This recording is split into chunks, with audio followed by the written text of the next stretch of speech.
Muy bien, vamos a ver la parte número 3 de este capítulo, el capítulo número 7 correspondiente a pericardio, corazón y grandes vasos del tórax. Y nos quedamos en anatomía quirúrgica. Si no le has dado like a este video, te invito a que lo realices. Y si te gustaría tener más notificaciones de este contenido y de más contenido de mi canal, te los invito a que se suscriban en este momento. Y bien, sin más preámbulo, continuemos. El conocimiento de la anatomía cardíaca detallada es un prerequisito para una cirugía con éxito. En ninguna parte es más importante que el contexto de las manifestaciones cardíacas congénitas. En este capítulo se revisa con cierto detenimiento la anatomía del pericardio, el corazón y de los grandes vasos.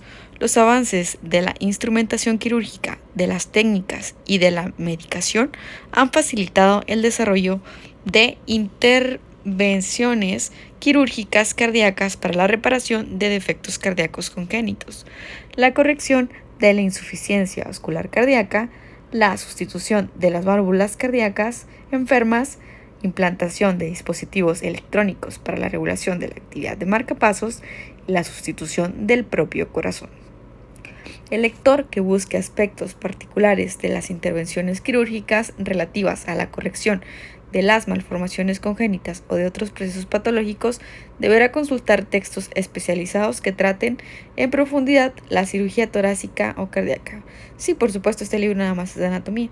Entonces, ya para otros temas más especiales, después hablaremos de en dónde los pueden encontrar.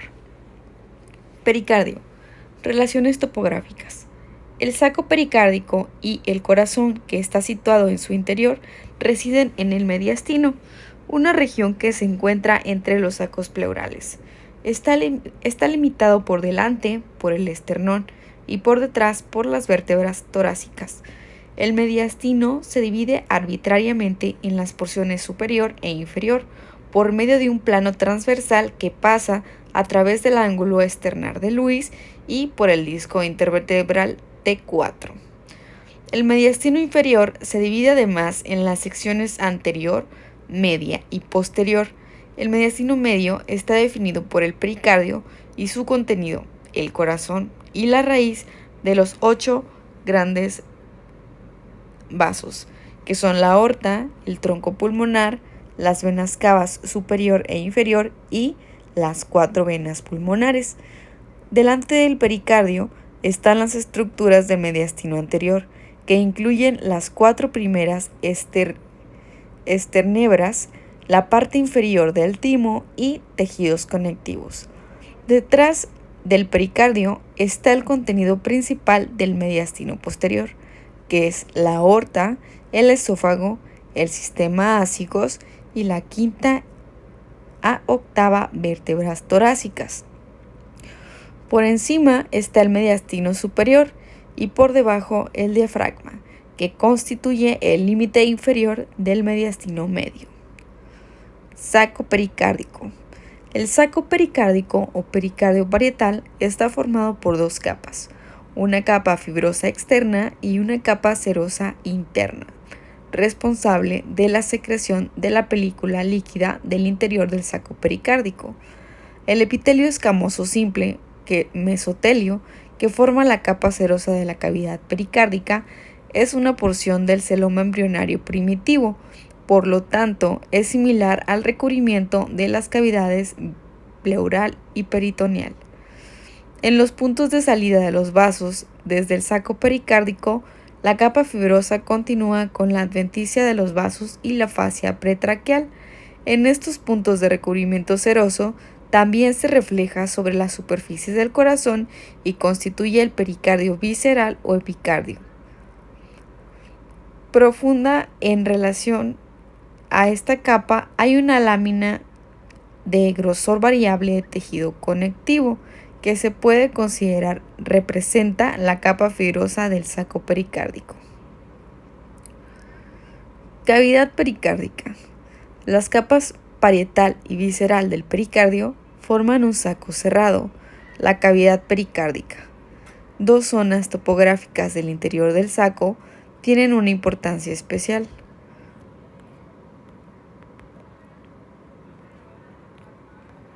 Una de ellas es una parte de la cavidad pericárdica denominada seno oblicuo. Se encuentra detrás del corazón y está limitada por arriba y por ambos lados por la aurícula izquierda, por las venas pulmonares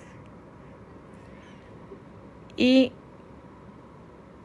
por la vena cava inferior. El esófago se relaciona posteriormente con este espacio. El segundo espacio se debe mencionar dentro del saco pericárdico es el seno transversal.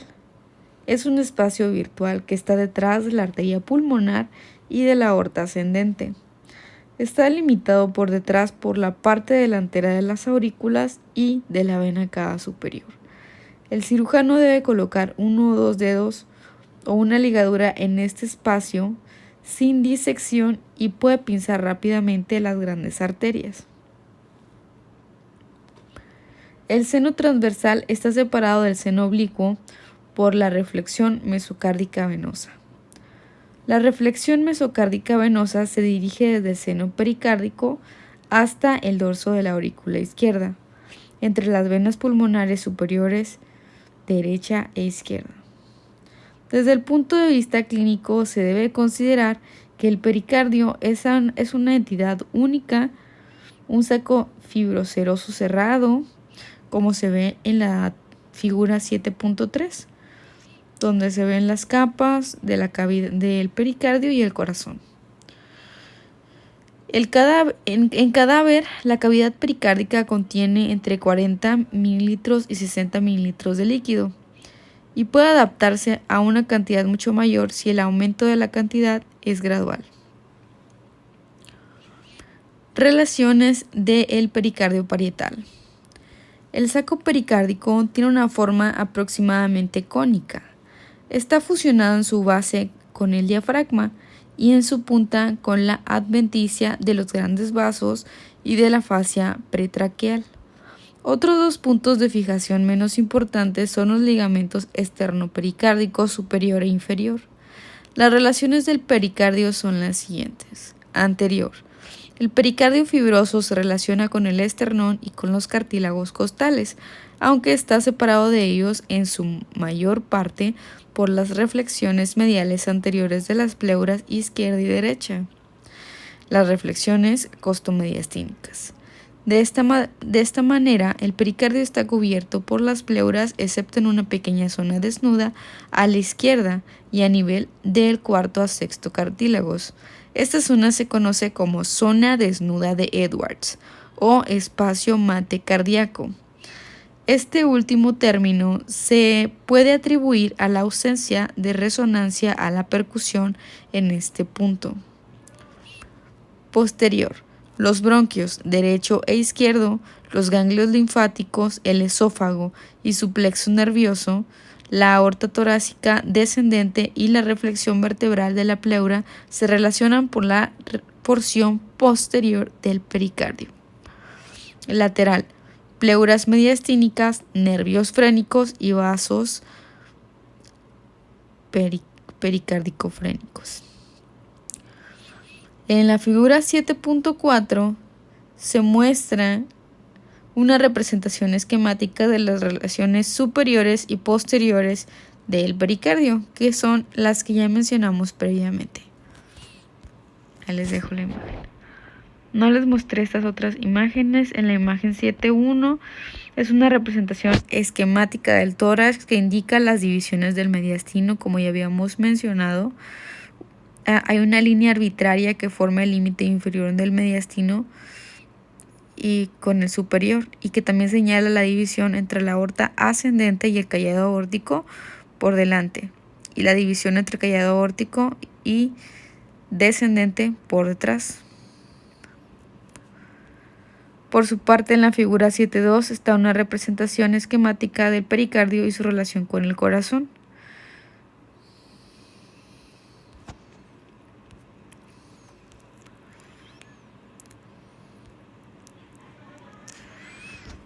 Bueno, nos habíamos quedado en las relaciones del pericardio parietal y terminamos las relaciones laterales. Ahora vamos a continuar con las inferiores.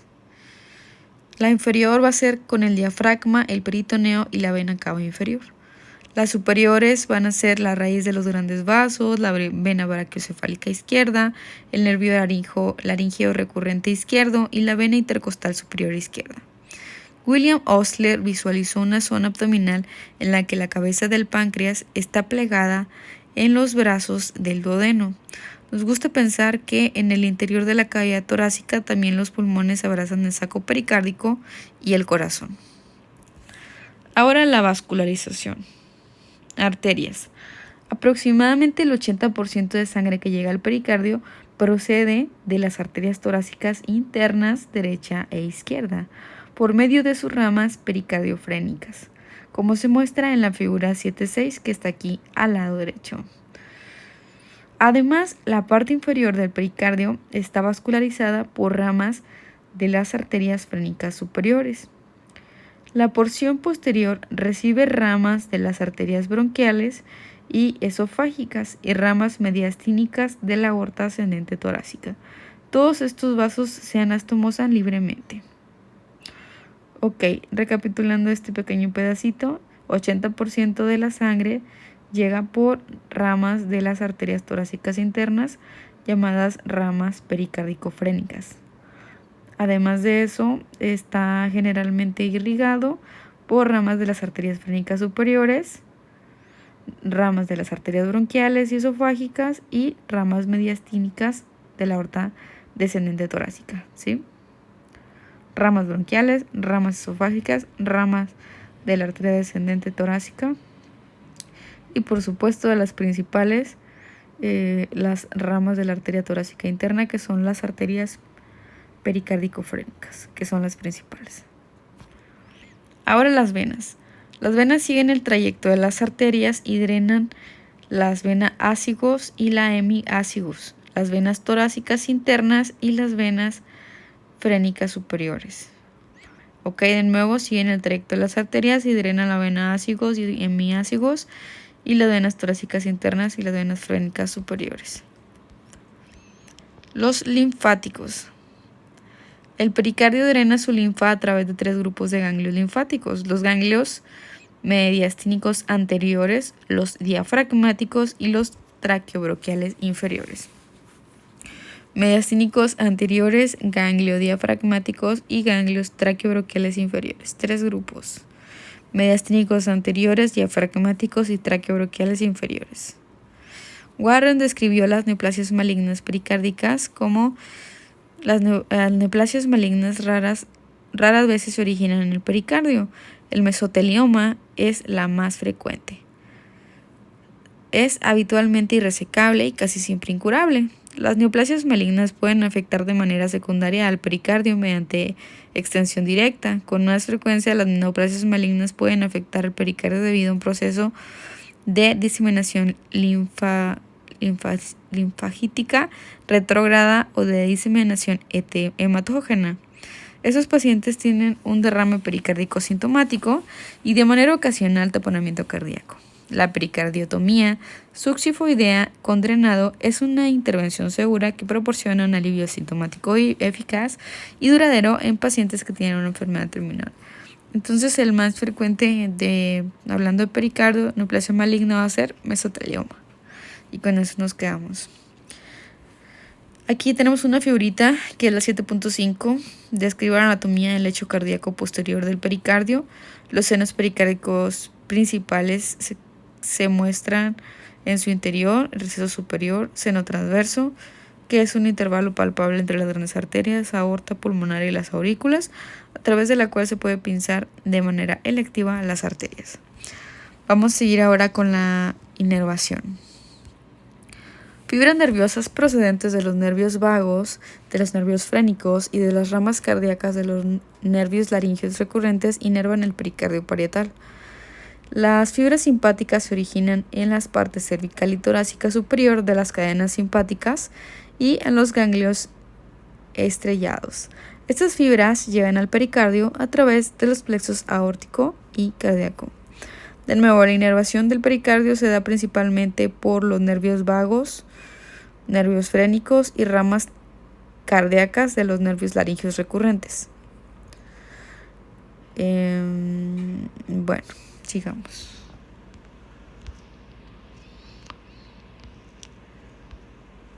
Ahora las aplicaciones quirúrgicas. Pericardiocentesis. La aspiración del contenido líquido del pericardio puede ser necesaria para el diagnóstico o para el tratamiento de un derrame pericárdico producido por un traumatismo o como manifestación secundaria de una cardiopatía, de una infección o de una neoplasia. El taponamiento cardíaco también puede estar producido por catéteres venosos centrales, la hipotensión no explicada, la tirantes torácica y la disnea son los síntomas y signos de taponamiento cardíaco. Kohler y Coles recomendaron la realización de un ecocardiograma de urgencia para su diagnóstico, aunque por prevención recomendaron que la punta del catéter quede fuera de la silueta cardíaca en la radiografía de tórax. Es evidente que cuanto mayor sea la cantidad de líquido acumulado, más fácil será la aspiración, aunque más desesperada será la situación para el paciente. Recuérdese la triada de Beck para el taponamiento cardíaco: corazón pequeño e inmóvil, disminución de la presión auricular y aumento de la presión venosa. Sobre el derrame pericárdico maligno, citamos a Strum y Nguyen, que dijeron lo siguiente: el derrame pericárdico maligno es con frecuencia una indicación de neoplasia maligna avanzada e incurable. Por lo tanto, los objetivos de la intervención incluyen el alivio de los síntomas y la prevención de la recurrencia. Las intervenciones quirúrgicas como pericardiostomía subsifoidea o las intervenciones médicas como una pericardiotomía percutánea con tubo guiada con ecografía y escleroterapia tienen riesgos aceptables y proporcionan resultados excelentes. Proponemos el drenado quirúrgico como abordaje primario de los pacientes que tienen derrame pericárdico maligno debido a su sencillez y a una elevada tasa de éxito, sin necesidad de instilación pericárdica de agentes esclerosantes ni de manipulaciones de tubo que se puedan asociar a malestar del paciente. El derrame pericárdico maligno recurrente se puede tratar mediante la repetición de la pericardiotomía o la inserción de una derivación. Los pacientes que responden al tratamiento con el control completo de derrame pueden tener una supervivencia significativa y una expectativa de vida en promedio de 9 meses, compatible con la histología de la neoplasia maligna subyacente. Abordaje paraesternal. Se inserta la aguja en el quinto a sexto espacio intercostal, 2 centímetros lateral al impulso apical o inmediatamente medial al borde izquierdo de la matriz cardíaca. Después se dirige la aguja hacia el hombro derecho y se debe de recordar la posición paraesternal de la arteria y las venas torácicas internas para evitar el hemotórax por su laceración. Abordaje abdominal o subsifoideo. Se inserta la aguja 1 centímetro por debajo y 1 centímetro a la izquierda del sifoides. Entre esta apófisis y el arco costal izquierdo en dirección al hombro izquierdo. Esta es la ruta preferida porque la aguja no atravesará la cavidad pleural ni la cavidad peritoneal. Así es menos probable que produzca lesiones en una arteria coronaria. Olsen y Coles recomendaron una ventana pericárdica peritoneal para los pacientes con derrames pericárdicos malignos y benignos no infecciosos, incluyendo los que tenían taponamiento, pericardiotomía y pericardiectomía. Sus indicaciones indican pericarditis constrictiva y derrame constrictivo maligno o benigno. Abordajes. Para el drenado del espacio pericárdico y o pericardiotomía parcial se puede utilizar 2 abordajes, el subsifoideo y el anterolateral. Para el abordaje subsifoideo se hace una incisión en la línea media desde aproximadamente la apófisis sifoides hasta más o menos la mitad de la distancia hasta el ombligo. Después se reseca la apófisis sifoides con retracción hacia abajo del diafragma, se expone y reseca el pericardio anterior. En el abordaje anterolateral se realiza una toracotomía anterolateral en el quinto espacio intercostal izquierdo y se reseca de manera parcial o total el pericardio anterolateral izquierdo. Para la pericardiotomía total, la esternotomía media es el mejor abordaje, aunque en casos especiales se puede utilizar una incisión submamaria bilateral o de clamshell. Se reseca el pericardio desde la aorta y la arteria pulmonar por arriba hasta el diafragma por debajo y desde las venas pulmonares izquierdas hacia la derecha. Respuesta inflamatoria al traumatismo pericárdico. En algunos pacientes, la apertura del pericardio se puede acompañar por fiebre, derrame pericárdico y pleural y o dolor. Estas manifestaciones se han denominado como síndromes post-pericardiotomía. Parece que la causa es la lesión al pericardio y la presencia de sangre en la cavidad pericárdica. Los salicilatos y los corticoides alivian los síntomas. Habitualmente la enfermedad es autolimitada. Muy bien, hasta ahora ya terminamos lo que implicaba pericardio. En el siguiente video vamos a hablar de todo lo referente al corazón en este libro que es el Scandalaquis en su capítulo número 7. Espero que te haya gustado, regálame un like, suscríbete, un comentario y hasta la próxima.